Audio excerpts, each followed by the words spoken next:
नमस्कार बंधुरा आशा करी सबाई भालो आछो। आज श्रावण मासेर शेष सोमवार।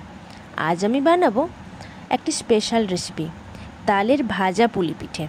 এই দেখুন তার জন্য চাল গুঁড়ো করে নিয়েছি। আগে থেকে ভিজিয়ে রেখেছিলাম 1 ঘন্টা, জল ঝরিয়ে গুঁড়ো করে নিয়েছি।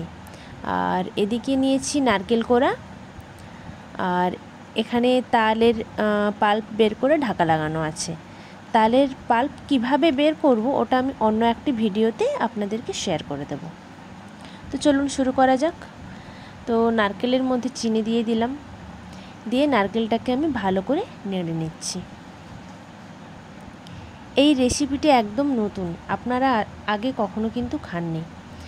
নারকেল কোড়াটা ভালো করে চিনির সাথে আমি মিশিয়ে নিচ্ছি। একটু ভালো করে নেড়ে নিয়ে একটু লাল হয়ে এলে আমি ওটা নামিয়ে নিলাম। এবার দিয়ে দিচ্ছি আদা বাটা। আদা বাটা দিয়ে একটু ভালো করে আমি নাড়িয়ে নেব। ভালো করে নারকেলের সাথে আমি মিশিয়ে নেব। মিশিয়ে নেওয়ার পরে এই নারকেলটাকে আমি কিন্তু আলাদা একটা জায়গাতে তুলে রেখে দেব।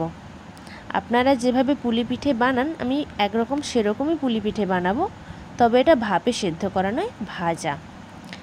তো এবারে আমি কড়াইতে তালের পাল্প নিয়ে নিয়েছি। এই তালের পাল্পটাকে আমি চিনি দিয়ে ভালো করে আমি ফুটিয়ে নেব। এটা শুধুমাত্র যে আমি পরে সংরক্ষণ করার জন্য ফুটিয়ে রাখবো তা কিন্তু নয়। এই রেসিপিটা করতে গেলে কিন্তু তালের পাল্পটাকে আপনাকে ফোটাতেই হবে, না হলে কিন্তু হবে না। তো তালের পাল্পটা আমি ভালো করে ফুটিয়ে নিয়েছি। ফুটিয়ে নেওয়ার পরে কিছুটা আমি আলাদা করে তুলে রেখে দেব। একটু লবণ আর একটু চিনি দিয়ে আমি ফুটিয়ে নিয়েছি। তো এটাকে আমি আলাদা করে একটু তুলে রেখে দিচ্ছি। আর কিছুটা পরিমাণ আমি চালের গুঁড়োর সাথে মেশাবো। পরে যদি প্রয়োজন হয় তখন আমি আবার তালের পাল্পটা একটু একটু করে দিতে থাকবো। তো চলুন কিছুটা আমি তুলে রাখছি। তো তুলে নিয়েছি কিছুটা। এবার এর মধ্যে আমি চালের গুঁড়ো একটু একটু করে অ্যাড করছি। অল্প অল্প করে চালের গুঁড়ো দিচ্ছি আর অল্প অল্প করে আমি নাড়ছি। তো এইভাবে আমি নাড়তে থাকবো আর চালের গুঁড়োটা দিতে থাকবো। তো চালের গুঁড়োটা শেষ পর্যন্ত দেওয়ার পরে যদি আপনাদের মনে হয় যে চালের গুঁড়ো বেশি হয়ে গেছে তাহলে আরেকটু তালের পাল্প অ্যাড করে দেবেন। প্রথমে কিছুটা তুলে রাখলে একটা সুবিধে কি হয়, তো আমরা বুঝতে পারি না প্রথমে যে কতটা চালের গুঁড়োর সাথে কতটা তালের পাল্প লাগবে। তো যেহেতু তালের পাল্পটা আমি তুলে রাখার অপশান আছে, তো ওটাকে তুলে রেখে দিয়েছি।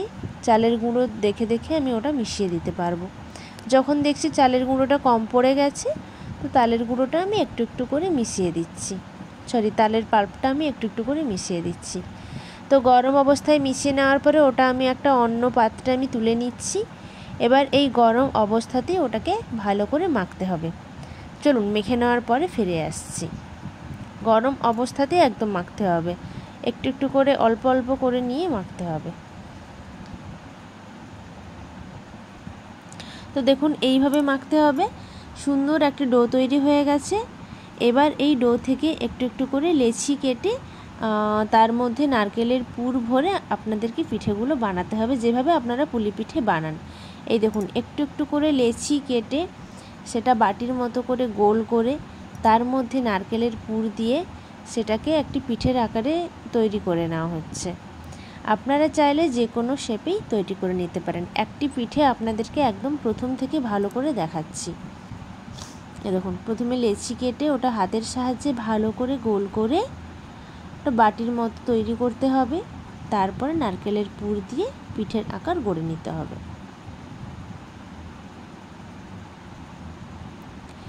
আপনারা যে কোনো ধরনের শেপ দিতে পারেন। এটা যে এরকম লম্বা শেপই দিতে হবে তা কিন্তু নয়।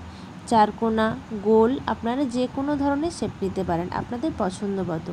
ভেতরে নারকেলের পুরটা দিলেই হবে।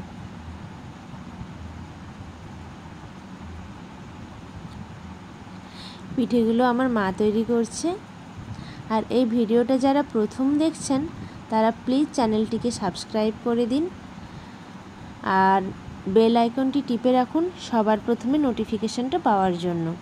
আর ভিডিওটি যদি আপনাদের ভালো লাগে আর রেসিপিটি যদি নতুন হয় তাহলে কিন্তু অবশ্যই আপনারা কিন্তু এই ভিডিওটি লাইক এবং শেয়ার করে দেবেন।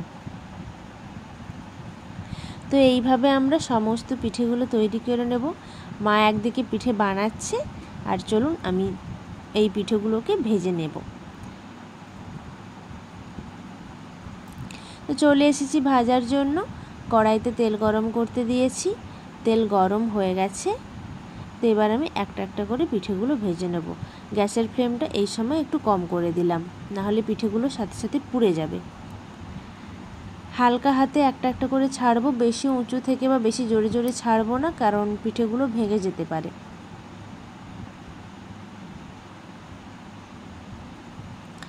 এইভাবে একটা একটা করে আমি সমস্ত পিঠেগুলো দিয়ে দিয়েছি। আপনারা চাইলে আরেকটু বেশি তেল দিয়ে আরও বেশি দিতে পারেন, তবে যেহেতু আমার পিঠের সংখ্যা কম, তাই আমি একটু অল্প তেল দিয়ে কম কম করে ভেজে নেব। একবারের জায়গায় দুইবার, দুইবারের জায়গায় চারবার, কোনো অসুবিধে নেই। আর এগুলো খুব লাল করে ভাজার কোনো প্রয়োজন নেই। খুব যদি লাল করে ভাজেন তাহলে কি হবে, প্রচুর শক্ত হয়ে যাবে, যেটা খেতে খুব একটা ভালো লাগবে না। নরম পিঠে খেতে চাইলে একটু হালকা করে ভাজতে হবে। গ্যাসের স্পিডটা লো থেকে মিডিয়ামে রেখে হালকা আঁচে আপনাদেরকে ভেজে নিতে হবে। আমিও দেখুন হালকা আঁচে ভেজে নিচ্ছি, খুব লাল করে ভাজবো না। একদিক ভাজা হয়ে গেলে আরেক দিক উল্টে ভেজে নিচ্ছি।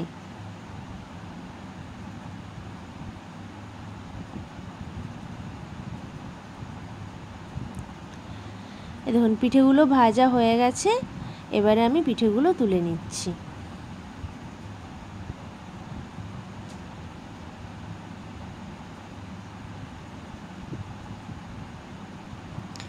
সমস্ত পিঠেগুলোই এইভাবে ভেজে নিয়েছি। আপনারাও কিন্তু রেসিপিটা একবার ট্রাই করে দেখবেন। এবার চলুন আপনাদেরকে দেখাচ্ছি পিঠেটা কতটা নরম হয়েছে। এই দেখুন, একটা পিঠে আমি হাতে নিয়ে দেখাচ্ছি। একটা পিঠে, এটা দেখুন কতটা নরম হয়েছে। এই দেখুন, বুঝতে পারছেন তো কতটা নরম হয়েছে। এই দেখুন, ওপর থেকে ধরলেই ভেঙে যাচ্ছে। খুব সুন্দর নরম হয়েছে আর ভীষণ সুন্দর খেতে হয়। চলুন।